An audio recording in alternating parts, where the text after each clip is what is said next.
helteinen kesäpäivä Kempeleen rautatieasemalla. On etelästä ja pohjoisesta saapuvien junien kohtauspaikka. Kello on nyt 12.04 ja junat kohtaavat tässä kohta. Tuolla horisontissa kaukana näkyy muistoja neuvostoajoilta. Eläkepäiviä odottava veturi. Neuvostoveturi odottaa siellä kohtaavia junia.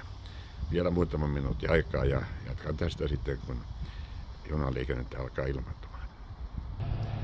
Etelästä saapuvaa pikajuna saapuu tänne kohtauspaikalle ensimmäisenä ja ajaa tonne ohitusraiteelle, kakkosraiteelle.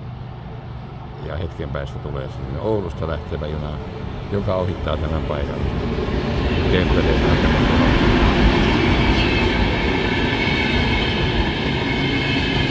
Sinne matkustaa Helsingistä lähtevät ja väliasemilta lähtevät turistit.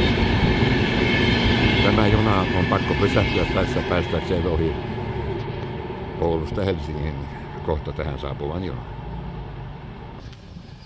Ja sieltä sitten eteläänpäin menevän junan valot jo näkyvätkin.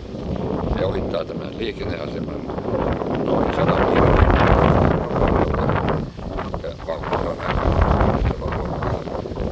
Sitten menee pohjoisen terveisiä eteläiseen Suomeen. Tekniikka on hienoa katsella ja kun siitä tykkää.